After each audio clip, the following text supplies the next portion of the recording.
Hey, what's up everybody? This is the Law Abiding Savage and welcome back to the channel.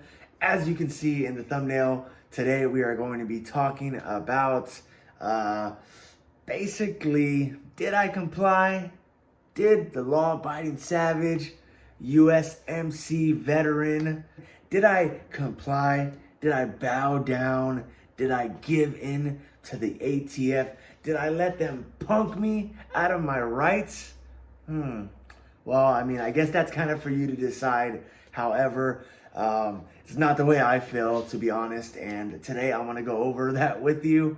Before I get into that, I do want to make it very clear that before this pistol brace rule ever happened, before it was ever even in the talks, before there was ever the first YouTube video that someone said, hey, did you hear about the ATF? They're gonna put a new rule in that says you can't have the pistol brace anymore. Before that happened, when I bought this 300 blackout pistol, I had in mind from the very first day that I was going to SPR it and that I was going to suppress it.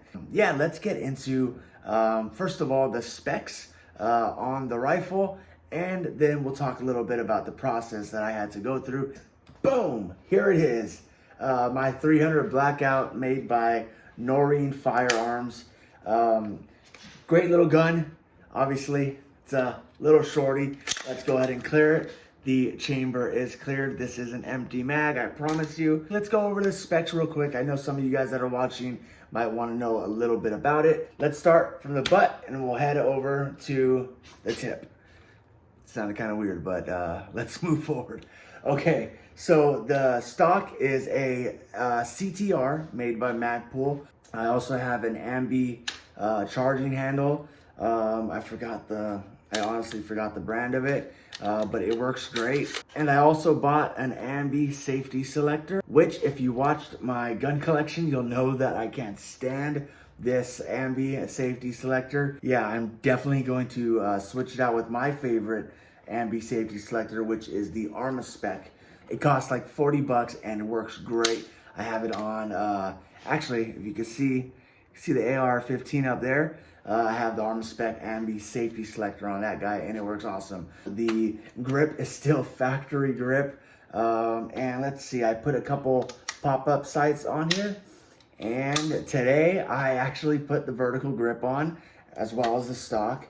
And also I bought these little things. These things are pretty cool. They are like 300 blackout. They say 300 AAC blackout. And if you switch it around on this side, you can see it says subsonic.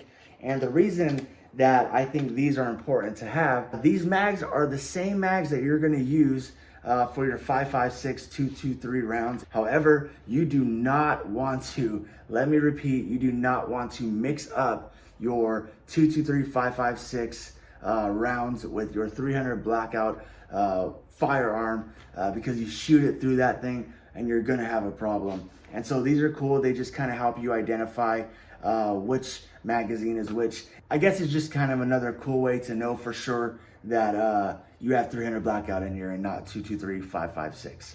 Okay, so what else do I have on here? Actually, nothing really. As you can see, I know some of you guys are probably gonna laugh at me. I've had this for a while. Basically, it's a generic EOTech minus the logo. It doesn't work the best. It's perfect for like maybe an airsoft gun or even like a, I don't know, like a little 22, I guess it can work. But for something like this, you probably don't want something cheap. I bought it for like maybe like 38 bucks on eBay. Then, like I said, the pop-up sights are always good to have. Midwest Industries railguard. I actually really like these railguards. This thing, it's my first one and really like it. Now, like I said in the beginning of the video, when I bought this, the first day that I walked into the gun shop and I said, hey, I want to build a 300 blackout pistol that I can eventually SBR and suppress. That's exactly what my mindset was on that day. Before the whole pistol brace thing, which, trust me, I'm on your guys' side. It's absolutely crazy. I hope they overturn it. However, like my title says, like my name is, I am a law-abiding savage. So yes, I got that savage in me, bro. But I'm also law-abiding. I'm not gonna just break the rules. I'm not gonna just commit a crime or go against, what has been established just because I want to, do what I want or not let people tell me what to do. Let's jump into the process. Now, I know some of you guys are kind of wondering, what is even the process? Like, what happens? What do you have to do? Well, let me tell you, from my understanding, it's not much different than what you would have to do now, even though as of May 31st, the amnesty period is over. Again, from my understanding, the process is pretty much the same, and that is that you go onto the ATF website and you fill out what's called an form1 or form 1, and it basically takes down, you give them all your information about your pistol at the time, and you just let them know caliber, length, overall length, barrel length, where you live, all that stuff. You have to register it. You have to give them your information.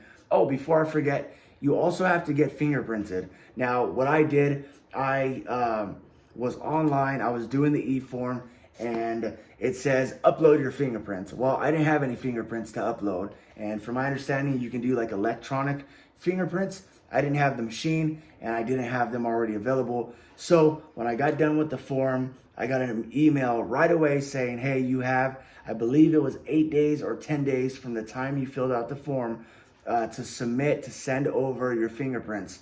And so what I did, I just set up a quick appointment with the local sheriff's department. I got those done, sent them off, and then it was just a waiting game. Okay, so I did the form on May 2nd, went online, filled out everything May 2nd. I sent my fingerprints, I believe, on the 6th or 7th of May, and I got the form approved back, making this a legal SBR as of June 14th, 2023.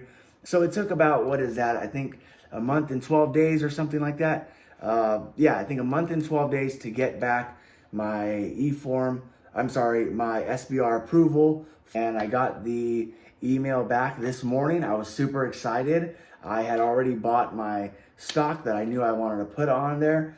And so threw it on right away. Already had this vertical grip, and so threw this on. Eventually, this is going to be kind of like my overall home defense weapon. Now, I'll be honest with you, I have not put enough rounds through this to trust this as my home defense weapon. Also, I don't have the right stuff on here. Obviously, I would never keep this generic replica of an EOTech on here to use for life and death situations, you know what I mean? I really just wanted to come on here and kind of just share with you guys the process of what I had to do, how long I had to wait. So now it's just about kind of just hooking this thing up. I may change the trigger. Obviously, I want to put a weapon mounted light on there. I did do a short, and you guys gave me some great ideas. And if you have any other cool ideas, any other red dots, stocks, triggers, grips, whatever it is, muzzle brakes, suppressors, throw it in the comments. Let me know what you would put on this, any recommendations. And as I start to upgrade this, I'll put out shorts or videos and let you guys know what I do. If you have any questions, just let me know. I don't want to take too much more time. And yeah, I'm super excited. So yeah, that's about it for my 300 Blackout SBR 8.5 inch barrel. And I can't wait to take this to the range. I can't wait to get it suppressed. And I'm already buying some subsonic rounds. So I just have them, kind of tucked in the corner. That way when I finally do suppress it, I can go ahead and see how quiet this thing can get. So it's going to be fun to shoot, and I will make sure that you guys are part of it with me. It's going to be so fun to shoot, and I can't wait to show you guys what I do. So until next time, this is the Law Abiding Savage, and I'm out.